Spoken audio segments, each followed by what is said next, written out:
You're listening to Speaking Side Mount, the podcast where we talk all things side mount diving, from equipment, skills, techniques, and side mount diving expeditions to interviews with some of the world's top side mount divers.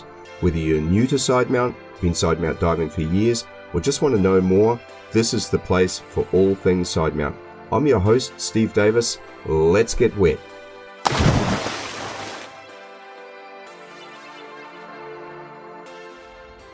Hey, welcome back to Speaking Side Mount. I'm Steve Davis. This episode is brought to you with the support of our brilliant sponsor X-Deep and the patrons of Speaking Side Mount. Huge thanks to both for their support, which makes all of this possible. Well, we've been back for a couple of weeks now, but I'm still basking in the awesome experience that was the Global Dive New Zealand trip to Mount Gambier in South Australia. Working with Darren Mitchell of Dive Experience and Josh Richards, the owner of Habitat 99 Dive Accommodation, our group included divers completing basic cave training with Linda Claridge, some divers building experience at the basic level in preparation for cave training in September, and I was able to knock out some stunning advanced cave dives at Tank Cave. We'll be back again in September, and if you want an insight into our trip, then pop on over to the Side Mount Pros YouTube channel. There's a narrated video of the trip, including some stunning footage shot by Josh of our dives in Tank Cave, Kilsby Sinkhole, and The Shaft. I'll put a link in the podcast notes.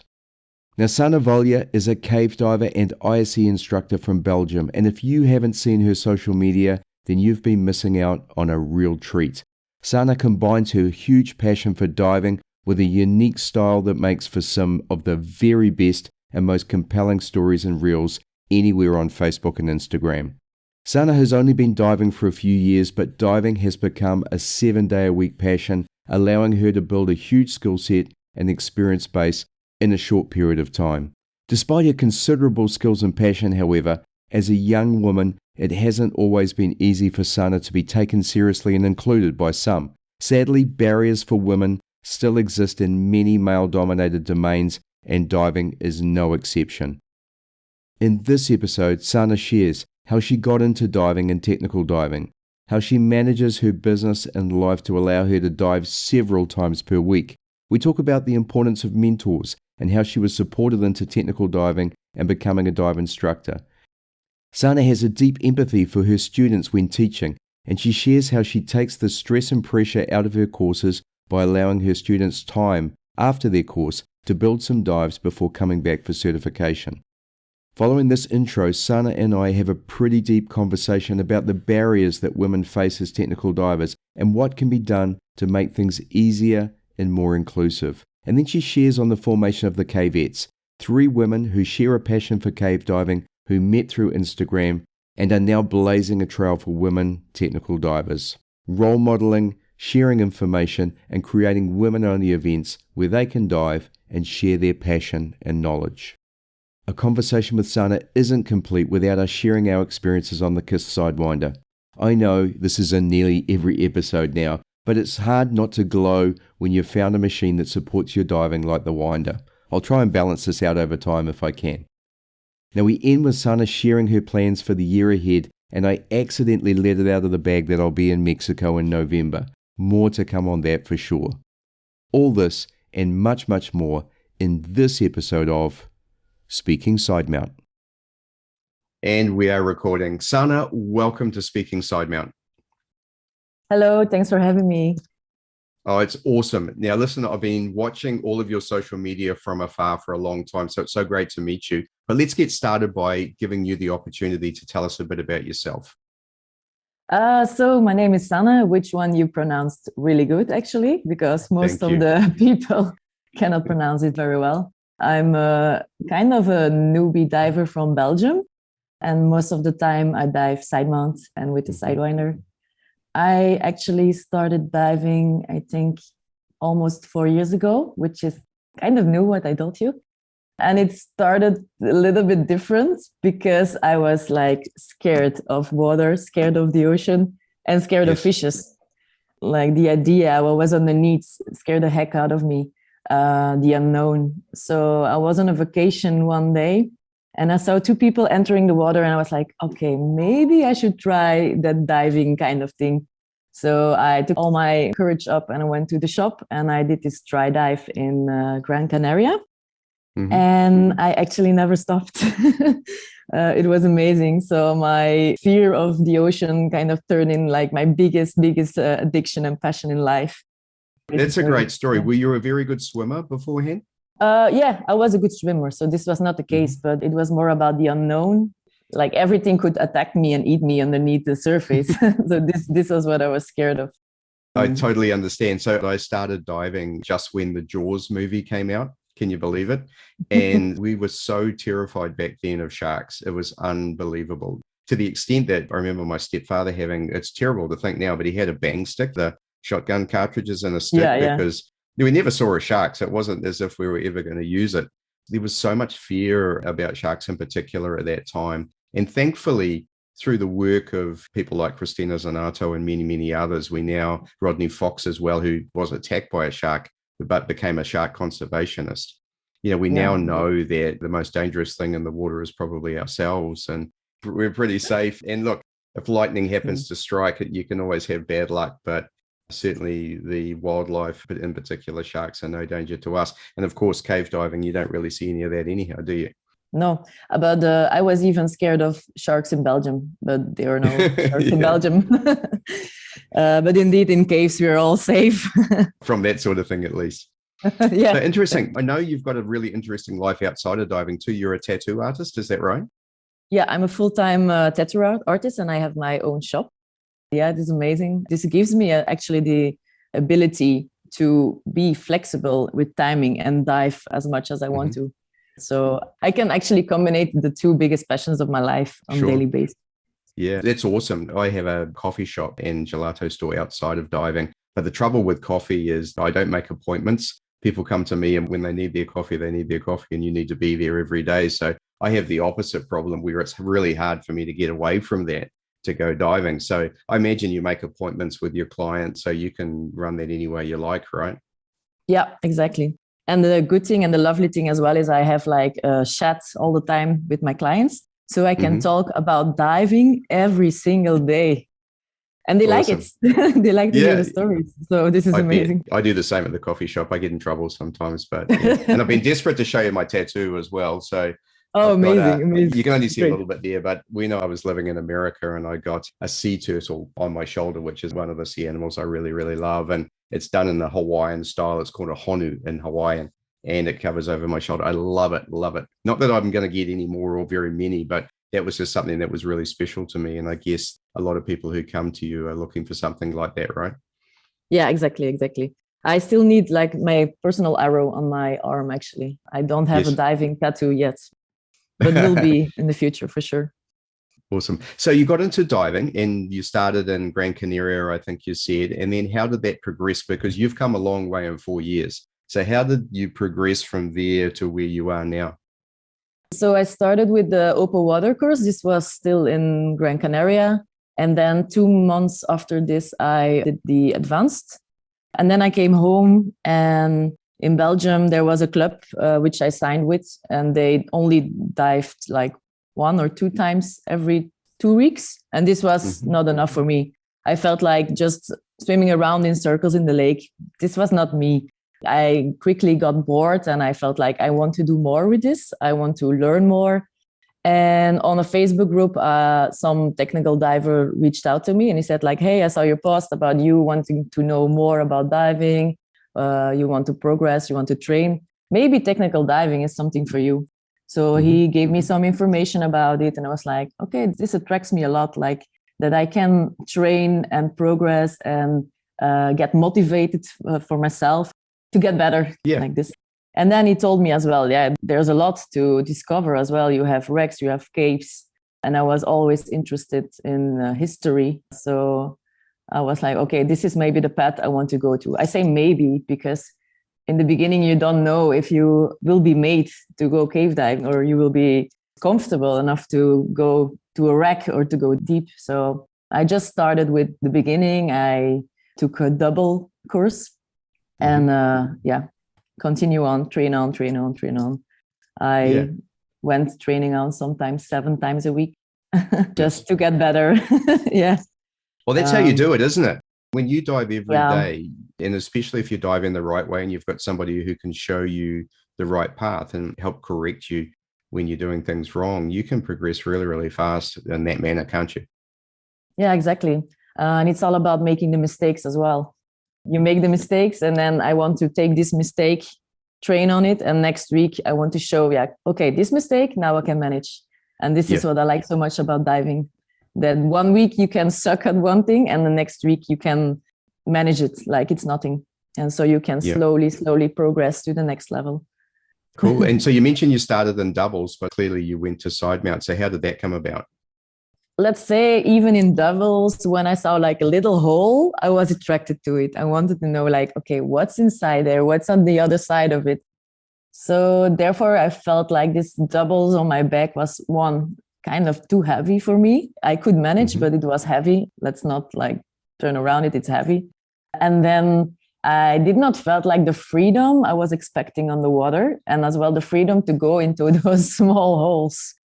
So side mount quickly became like the better tool for me. Let's say tool, because it's a tool to go narrow for exploration as well, because it's not that heavy to carry towards the entrance. So for me, it was more about that part, I think, like too heavy, and then the attraction of the smaller holes. Sure. Yeah. And once you get into that, it's quite addictive. I understand that. And so you started cave training in doubles? Yeah, I did.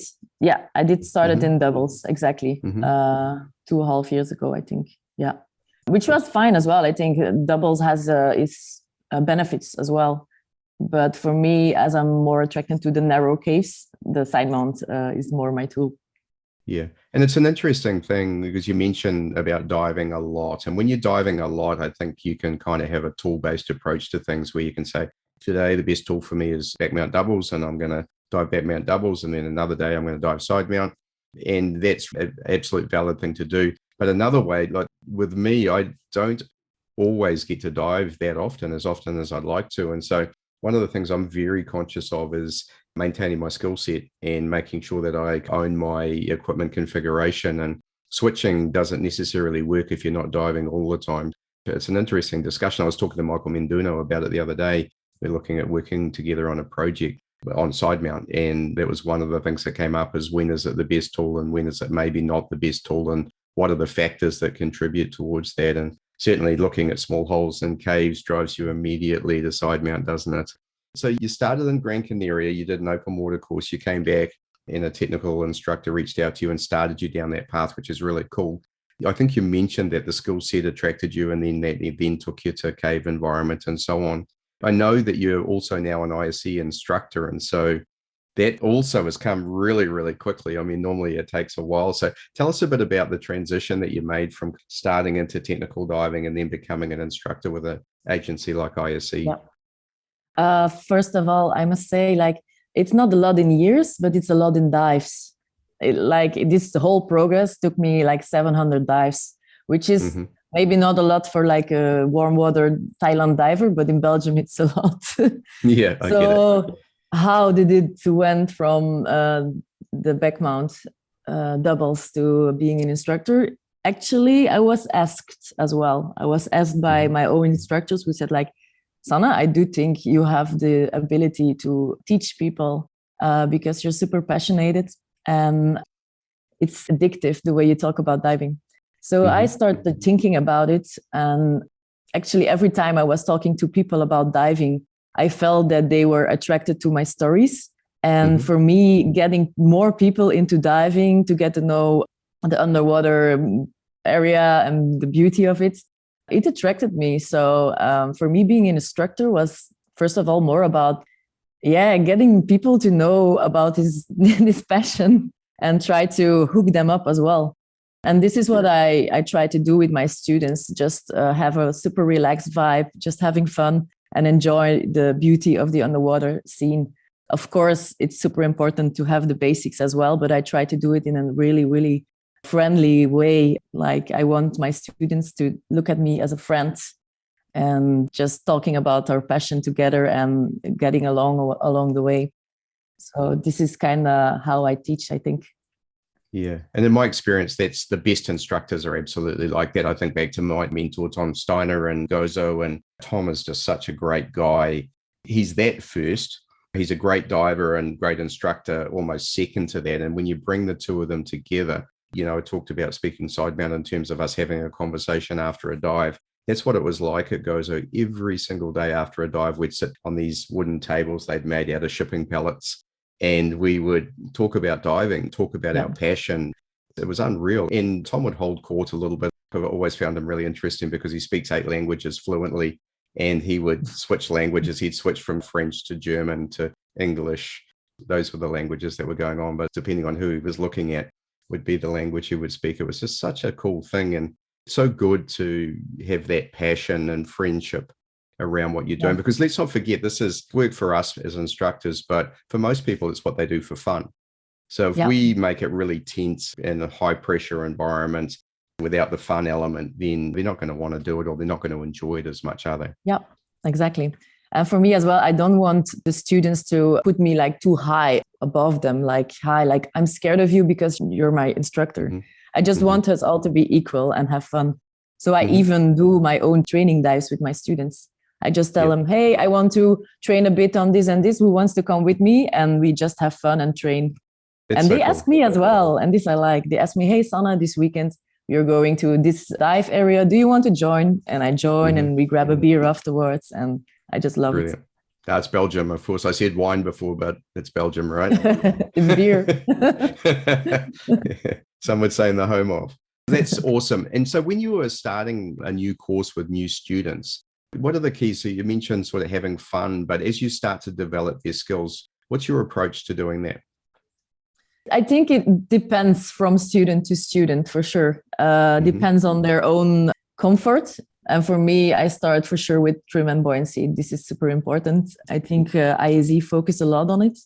Some people tell us, you're the Nazis of trim, yes. The Nazi police of trim. But for me, this is like the first thing. If the trim and buoyancy is off and there comes another problem, you have 2 problems. And we always look to the future. Even if this diver just thinks, I'm only going to dive in lakes, we always think about what if they one day go wreck diving, or what if they one day go cave diving. So therefore, we start with a really technical basic. So my approach is for sure that those 2 things are my main priorities for my students. And then the rest, I do believe that training is necessary. So I will never end a course after, like, let's say the 5 days. I tell them, okay, this is what you need to work on. This is what you need to work on. And then they can go out and train. And I want them to come back in like 1 month or 2 months. And then we do another fun dive. I call it just a fun dive, so they don't have the stress. And after this dive, I can like certificate or not. I love that. That's a great idea. So what you're saying is you complete the course, 5-day course, whatever it is, you give them some feedback, give them some work-ons. This is what they're doing well. This is where they need to improve. And then they go away for some period of time, do some dives and come back. That's awesome. I've found my own experience in that is some divers just get it. They've got the mind-muscle connection. They can get trim and buoyancy really quickly, but others, it takes some time. And so sending them away for a while to get some practice in before you actually put them under the pressure of saying you're going to be certified. I think that's awesome. Great idea. Yeah. And as well, because I don't call it like the end dive. This is not the exam. They just think they're going to have a nice dive with me. Because I'm the one in courses as well, we was really stressed out every time. I'm super stressed. And I do it good every time as well. So I don't understand why I'm always that stressed, but I am. So when I say to them, let's do a fun dive, they don't have the stress. I can give them more stress, of course, if needed. Because you don't want them to take it not seriously, but I'm sure exactly. The vast majority do take it seriously, right? I can't ever remember any students that I've had that are not taking what they're doing seriously because they're spending money, right? And they want to get a result when they're doing side mount or technical level courses. For example, one of my students, we did a dive. We did kind of a small planning before, but it was like, okay, just have fun. And during the accent, I did like a out of gas sign. And we did not talk about it because it was a fun dive. So for him, he thought this was like the real deal. And we came at the surface and he was super stressed about, are you okay? And I was like, it was just an exercise. So in this case, I had the real life experience for him while doing actually just a fun dive. It worked really good for him. Yeah, very, very cool. I like it. So I've been busting to get onto this subject. So you're a member of the K-Vets, which is a group of female divers or women divers. Yeah. And I'm going to let you tell us about it. Tell us about how the K-Vets came about and what you do. Okay. First of all, I love my ladies of the K-Vets a lot. It started off, I think, it will be almost 1 year ago. We met on social media on Instagram. So Joanna and Sarah. Sarah is from Sweden and Joanna is from UK. For us as a female diver, we don't have a lot of other female divers in our own countries. We do have a lot, but not like technical and cave diving.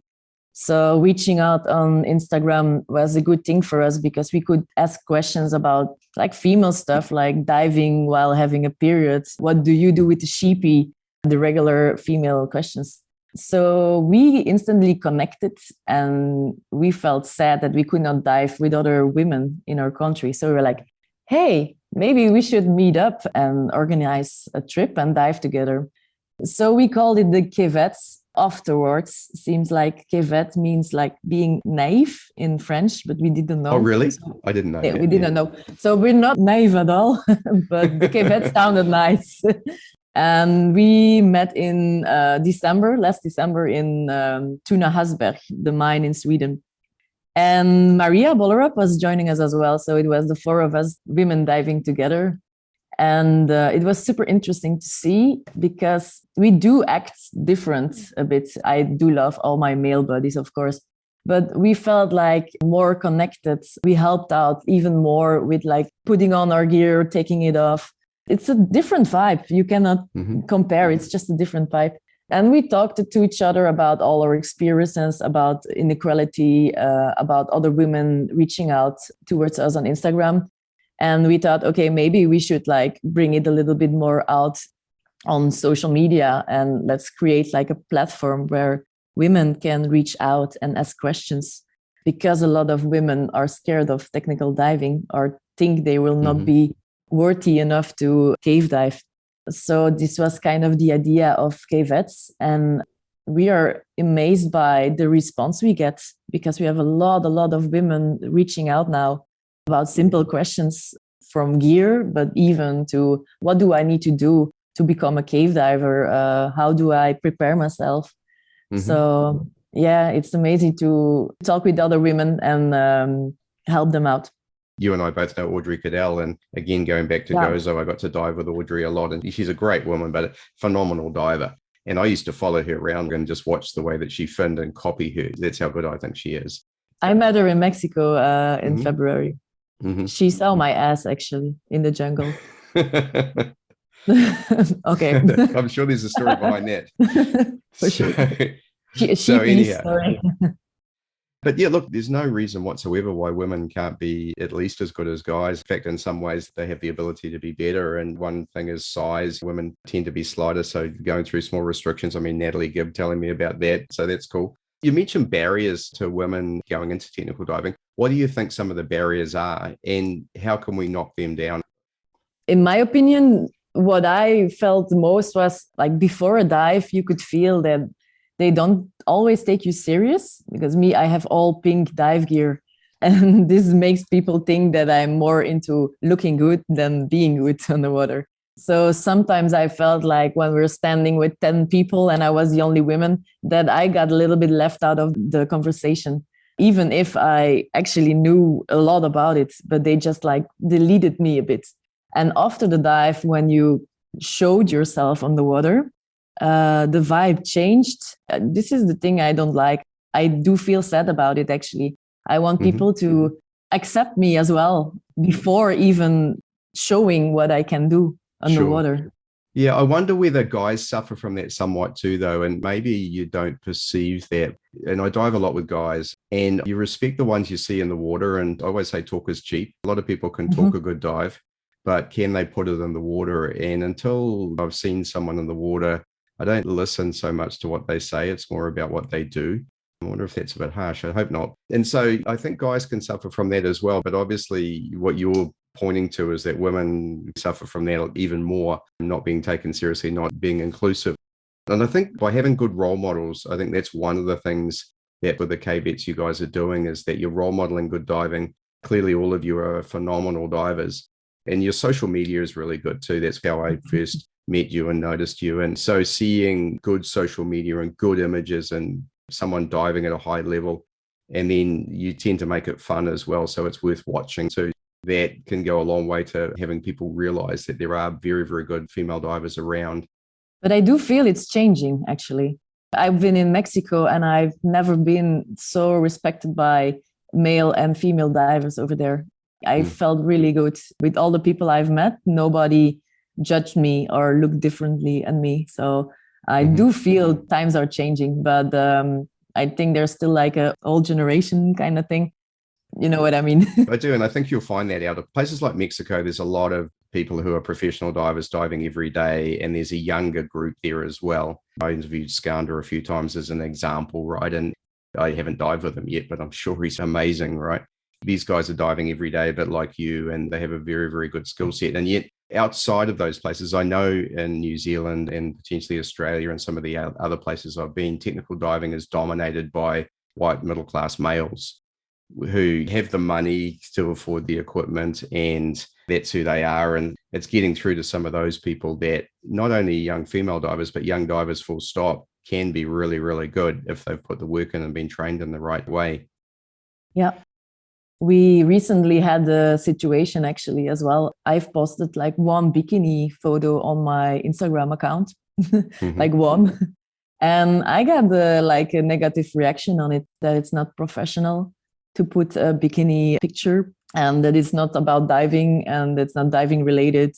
Continue on. So with the KVETs, we made a post about it like, hey, why can we not post like a bikini picture and be a good diver at the same time? And we had so many messages from women as well who've been told that posting bikini pictures will not make you a good diver. This is still happening.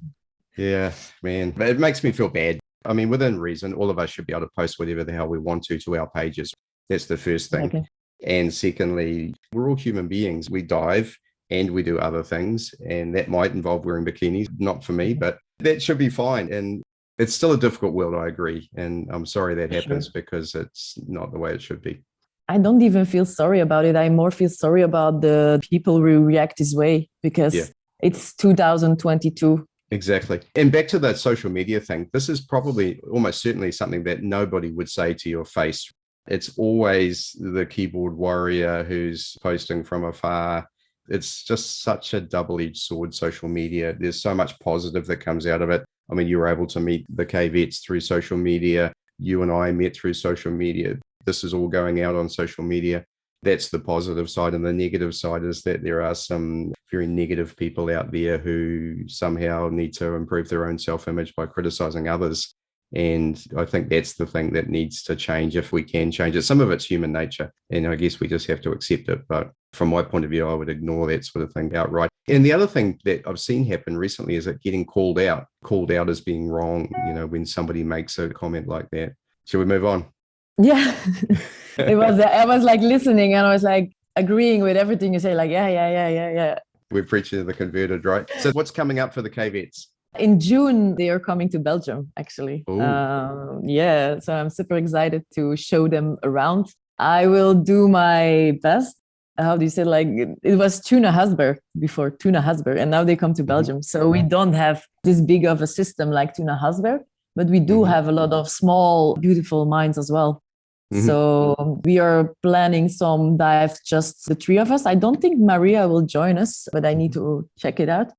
So we will do a couple of dives ourselves. And then we will do one day event at dive sites called RIN. And there are 10 other cave diving girls from Belgium will join us. And some of Germany as well. So it will be a nice group of lady divers. Awesome. And we will fix workshops. We will do as well some live streams. We don't know yet with whom it will be, but it will for sure be with some badass women cave divers. So this is the idea. And then some guys will follow us as well. We do call them our dive family. Alex Downson will join us for some epic pictures afterwards. Mm-hmm. Polish diver as well, Tomek. So we will have a nice time. Yeah. Brilliant. I'm sure there'll be a lot of jealous people who would want to come along to an event like that as well. So, but we will try to maintain it just about the women. So never mind. I even have a lot of male buddies reaching out like, hi, can I join? And I say like, no, we just... Yeah. And look, there'll be another time, right? Another event or something. That's very, very cool. Now, that brings me to another question, which is to ask you about your local diving in Belgium and what you do. I've seen, again, lots of pictures of you and mines, which I assume is some of your home sites there. So tell us a bit about the diving that you do. In Belgium, I'm super privileged because we do have a lot of different diving areas. We can do North Sea. We can go to lakes. We can do carries. We have a lot of carries as well if we want to do some deeper dives. The limit is 50 meters, so we cannot reach more than 50 meters in Belgium. And then, of course, we have a lot of mines. We only have like 5 official ones, let's call it, the ones with the key. And then we have like plenty exploration mines. I do have a map with like 200 points on it. Not all wet mines, but all mines. We just love to go out in the forest, walk and look for the entrances. So we are privileged, for sure we are. And then we as well have natural caves, actually, which nobody knows, but we do have. We cannot compare them to Mexican caves, sadly, because the visibility is like 1 meter or less, even like novice sometimes. And they're really shallow and really short distance as well. But we do have them. But more about the mines, I must say we have a pretty mine called the Ne. There are a lot of artifacts left inside, and it really gives you like the real impression about how they worked during the days. There's a wheel left inside. The visibility is always like 10, 50 meters plus. So it's incredible. So if you one day come to Belgium, hit me up and we go to the Ne. Would love to. And I'm super interested in mines. My background, I was in the Navy for a long time, so I love shipwrecks. And one of the things I love about shipwrecks is that each wreck has a story, and as you penetrate it, you can look at how the men and women that were on it lived, and you can see how they moved through the ship. And a mine has a very, very similar story. There's a story of people who worked in there and all the machinery that went with that. And they're little snapshots of history. I love that about them. I mean, caves are cool, and I love caves as well. But I think that there is that extra facet to mine diving and wreck diving that really caves don't have. And that's the history and the artifacts and so on that you can find. Yeah, exactly. This interested me. This excites me as well a lot. Like the idea that they have been working there and the conditions they've been working in. Because sometimes you have those corridors were really narrow, and then you need to imagine they were underneath taking all the heavy rocks outside. Yeah. Crazy. Yeah. Not a time I would have liked to have lived in, to be brutally honest, but there you go. But I'm super glad they did, because now we can dive in it. Yeah. Actually. Excellent. My next question is kind of along the lines of what we've already covered, and I wonder whether we've done too much on it, but maybe not, because I read your article on the cavettes in the Dan Europe magazine, and I love the title. It was called "And They Dived Happily Ever After," which I thought was pretty cool. But the focus of that was cavettes, women in technical diving, challenges for female divers and instructors, I guess, as well. Is there anything that we didn't cover earlier that was expressed in that article that was interesting to you, at least? For me, maybe the cold diving part, maybe this can be interesting. As I said, like Yvette was learning from each other. So we learned a lot, Joanna and I, about cold water diving, because Sarah is a cold water diver. So she gave us the tools to be more able to stay longer in the water, actually. So this was as well written in the article about adjusting our gear to be able to dive longer. Tell me about the adjustments that you did make. First of all, take out the seals. The seals is super handy, especially when you're teaching, but they cut off your blood from the hands. So we needed to take off the seals. And then what they do, all the northern divers, they layer on layer on layer. We are used to be really skinny. We make made to measure undersuits, but actually they look really big in their undersuits because they have like 2-3 layers on. So we started layering as well. We started to put like 2 or 3 gloves over each other. I started to put an extra pair of woolen socks over my feet. And this helped me a lot, actually. And it's like a system. You should reach out to like a real cold water diver, because I don't know the exact things, but it's about layering. Yeah, I've got a really interesting interview coming up with Tom Crisp, who's a New Zealand cave explorer, but he's been living in Canada and he's been exploring super, super remote cave areas where they've had to cross, I want to say, hundreds of kilometers of wilderness to get to a cave and then go and dive it. And he's been working hard on cold water diving there for the same reasons. And so he's actually coming up. I think I'm going to interview him in May. So he'll come up in June or July. And I don't know if I'm super into cold water, but I know there's some amazing places that you can dive where the water's cold. And see, cold for me is anything under 8. I'm assuming you're down at what, 2 Celsius, 4 Celsius? In Belgium, the mines are like 7, 8 degrees. So I'm as well used to do that. So I was like, okay, I can manage cold water diving, but Sweden is like 4, even less. So yeah, it's different. It's different. And I don't even have dry gloves. That's the first step, right? I mean, even the coldest normally here in the winter is like 13 or 14. Yeah, I just dive a 3 mil pair of gloves, sometimes with the fingertips cut off. It's a different type of diving and different equipment required. We're using heating vests and that sort of thing as well. I do use, yeah. Thing is, like once you start diving more and more, you're more still in the water. So you're like not moving an inch anymore. Correct. And I get more cold. I do get more cold now. So I needed to adjust my gear and have a little heated jacket. Yeah. Even when I switch from CCR to OC, I feel even more cold. You can feel the difference. So need it.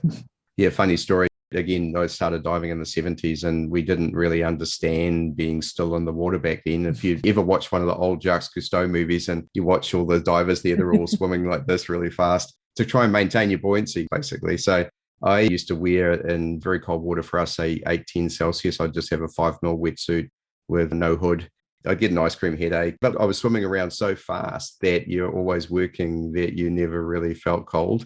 And it was only really when I got involved in technical diving, a little bit like you're saying, now it's more of a Zen sport and you're trying to be still a lot of the time or trying to move in very small ways. And you get so cold compared to when you're working, huh?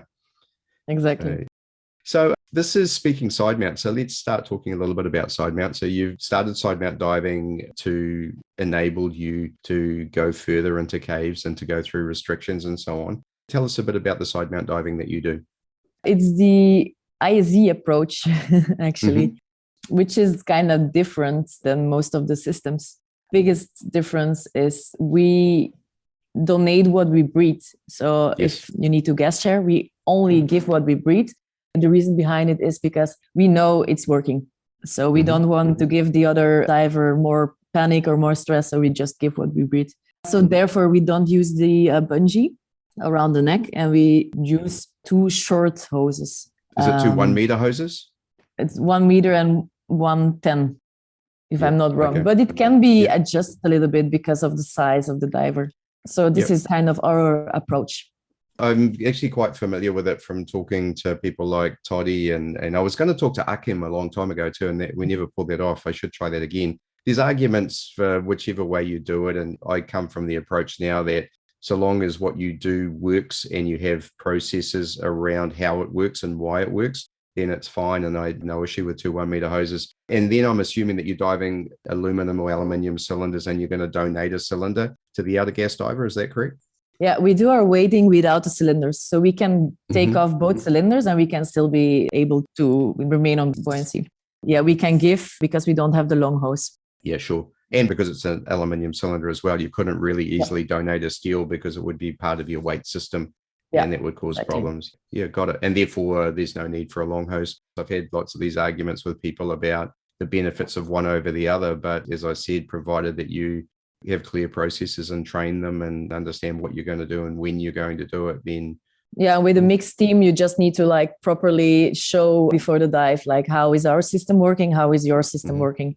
Because this is important because the other ones sometimes don't know our way of side mount diving. So yeah, very cool. So do you also dive toddy style or are you using a different sort of harness? No, I don't dive toddy style. I just use the X-Deep stilt, which I totally love. Actually, it's super easy to adjust. And I can use it both with the Sidewinder, both OC without any adjustment needed in between. So, If you look behind me, I've got about 7 or 8 X-Deep harnesses hanging on there. Some of them are in the museum now. So there's actually a classic in there, which is at the museum end of the shelf, which is where I started. And then I've got about 3 or 4. And I'm too lazy to adjust them.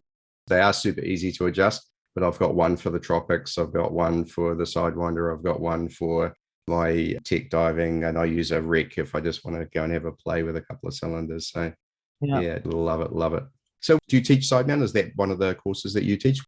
Not yet. I do think I first need to learn more. I am at the point that I feel super comfortable with Sidemount diving because I already dive maybe 2 years Sidemount, but I want to have more experience first before I can teach Sidemount. I need to learn as well about the other systems. So soon I will try out like a rate kind of configuration just to be able to tell the differences to my students. So I'm not there yet. What do I teach? I teach from rec to into tech. All right. Should we talk about the Sidewinder? Yeah. My baby. So, oh, mine too. I can tell you about some of the trials and tribulations I've had this week with my one. But anyhow, Sanne, you regularly dive the KISS Sidewinder, and it's awesome to see you diving into the mines of Belgium, I'm assuming most of the time. Why did you choose to dive the Sidewinder? And from your point of view, where do you think it stands out? I knew for sure I wanted to dive a CCR Sidemount unit. So I started off with the Triton to begin with, but I did not felt the freedom I thought I would feel with it. So I thought, okay, this is just a CCR added to the Sidemount system and I will feel the same freedom, but it wasn't. So then I was attracted to the Sidewinder because of this part, because it looked like just the same thing as OC Sidemount diving, just with 2 canisters more on it. So my decision was made very quickly, actually, based on the fact that I really love the feeling of Sidemount diving, the freedom, and that the Sidewinder is not blocking this feeling, actually. It's just the same feeling. It is quite amazing the first time you put it on, isn't it? Because I remember I trained with Ed Sorensen in America and, you put the unit on and obviously there's a little bit of a adaptation to get used to that. And then don your cylinders pretty much the same as normal. And then I remember when I first submerged and dumped a bit of loop and then got myself into trim and again, fell instantly into the trim that I'm used to in open circuit. It was just such a cool feeling to be able to then do a couple of frog kicks and move forward and have pretty much the same feeling that I have in open circuit, but with all the benefits of closed circuit diving. So I loved it. Yeah, exactly. It felt super naturally, instantly. And as well, the weight of it. For me, it's amazing. Yeah. It's super, super light. I can just walk to the surface with my 2 bottles, 11 liters, and I just walk to the entrance and it's just nothing to carry, which is great as well. And the ability to travel with it, I like a lot as well. I just took it into a carry-on to Mexico and it was so easy. Yeah, I'm about to pack mine for Australia. So I think I'm going to put most of it into my checked baggage because I want to put other things in carry-on, but I'll probably put the head with the cells and maybe the loop in my carry-on. Yeah, when you think the whole thing's 9 kilos, the outsorb, and obviously you've got your harness on top of that, but still it's an amazing travel unit. I've been having a lot of conversations about the Sidewinder recently, and a lot of the ECCR guys, I think, are really missing the point because they love their electronics and they love the fact that they've got a solenoid firing and it's managing their PPO2 for them. And I get that.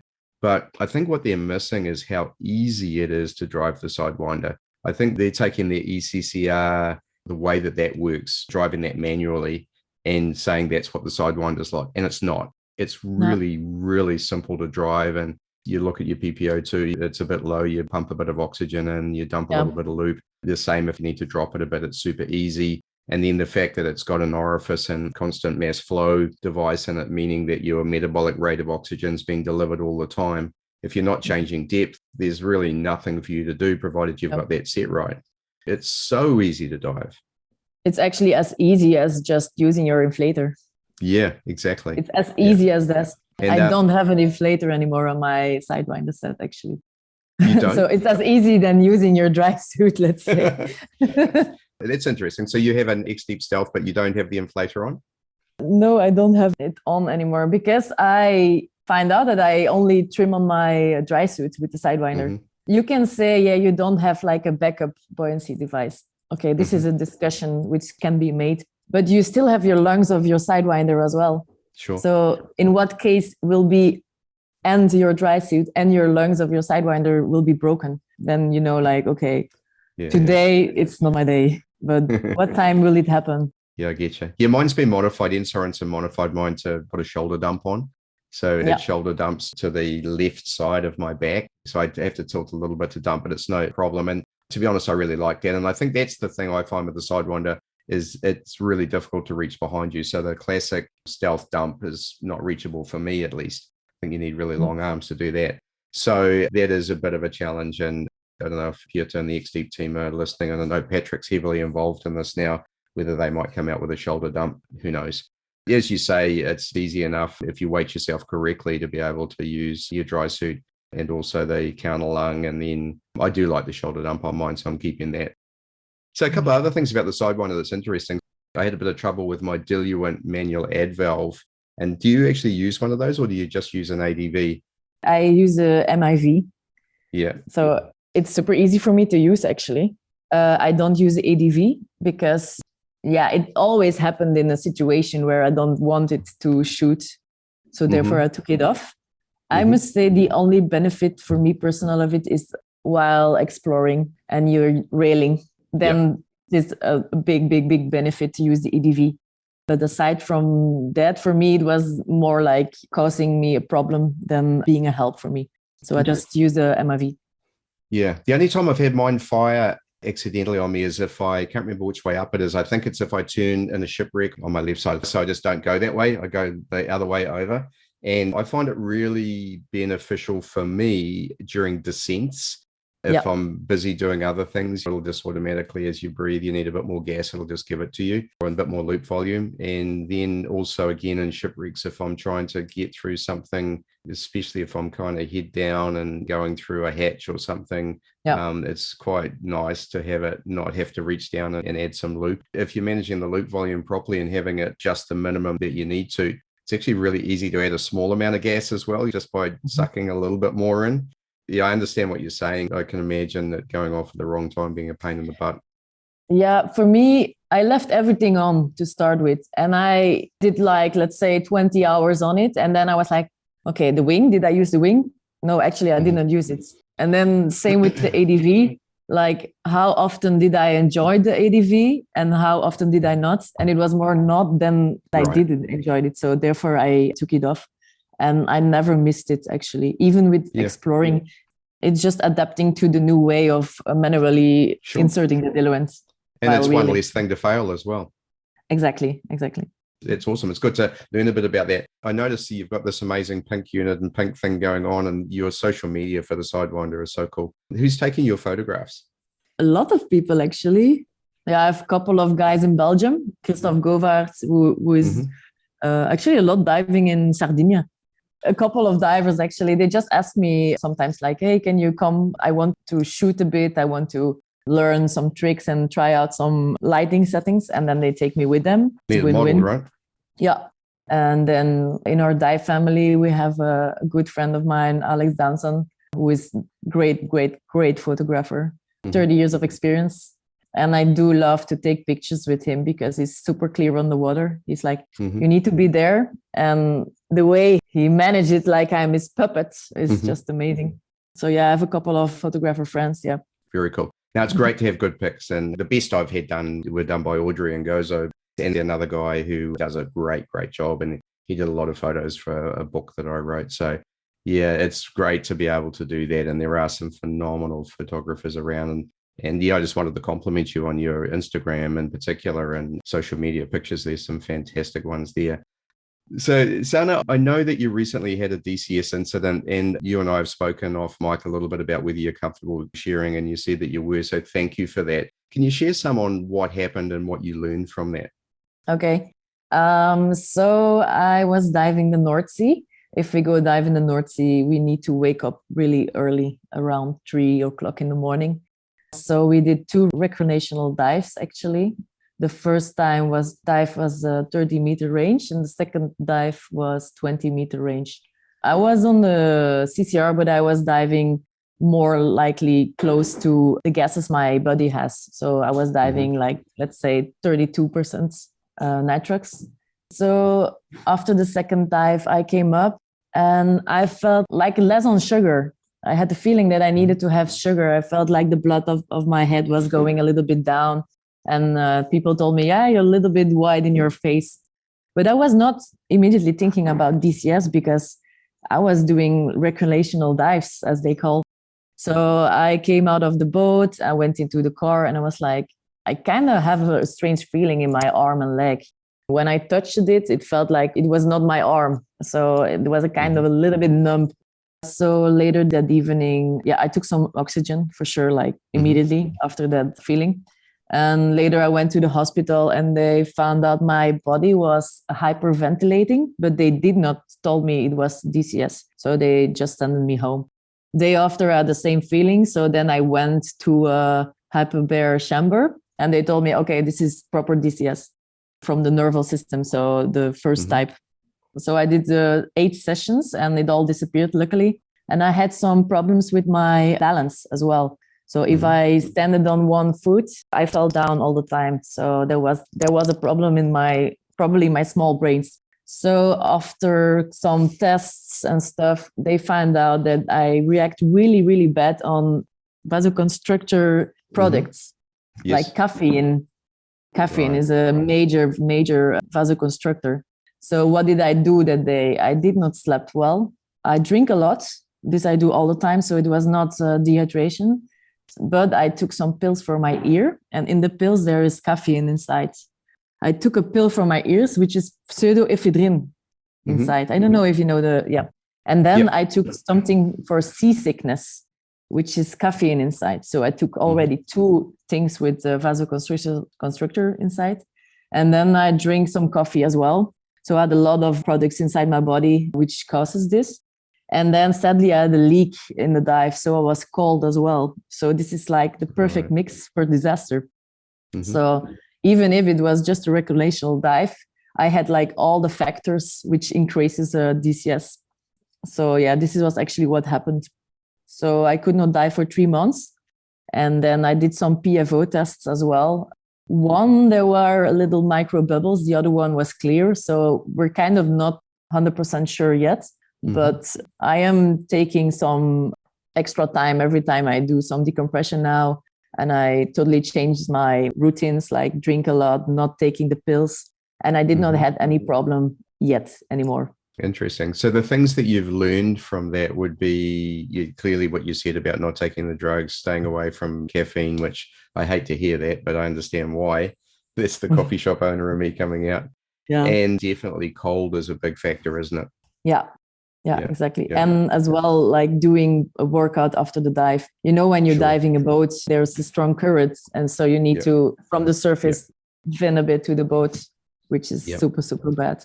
Yeah, I did an episode 3 or 4 back with Professor Simon Mitchell, and we talked about DCS a lot. And we talked about a lot of the factors. And certainly one of them was being warm on the bottom and cold during your decompression phase is really, really bad. And you tend to be warm at the beginning of the dive. So you're on gassing really, really well. And then when it's time for you to off gas, you're off gassing extremely poorly. And of course, your vasoconstrictors wouldn't have helped that.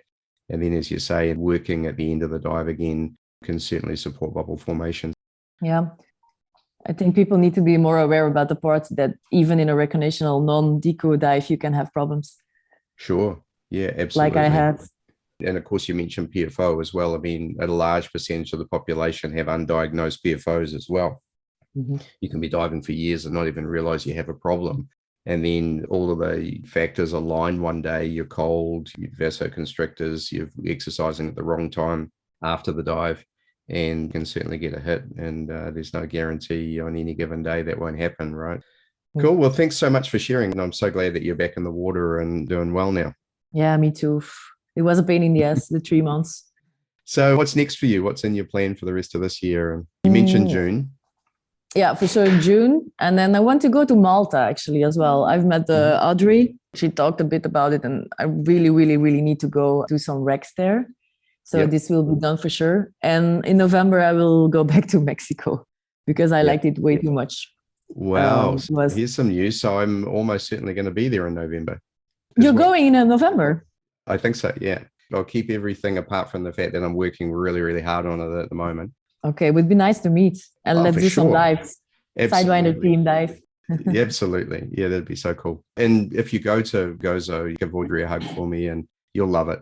It's such a cool place to dive. Forgetting the shipwrecks for a moment, just the shore diving is phenomenal. You drive in your truck, you pull up to the side of the water, you put your gear on, you go away and do an amazing dive. I have such fond memories of that place. If I was living in Europe, I'd go there every year, I think, if I wasn't based there. Yeah, great. And what about Australia, diving-wise? Yeah. New Zealand? Yeah. The diving here, we are mainly boat diving in the ocean. And I spend a lot of my time in a place called the Bay of Islands, which is about an hour south of me. Here, you kind of have to go out with dive operators because you need a boat. And I have some very good friends who run dive businesses down there. And so I try to go twice a month at least to the Bay of Islands. And there's a shipwreck there that I served on, the Canterbury. So I dive that a lot and sometimes guide through it, and I teach on it as well. It's quite good. For my side mount courses, I'll often take them there for part of that to teach them how to boat dive and side mount. So that's part of it. Then the Poor Knights Islands is about another hour south, and it's an amazing group of islands with just rock walls and caves. It's been a marine reserve for, I think, 30 years now. So the marine life is outrageous. There's everything from sharks to every type of fish you can think of.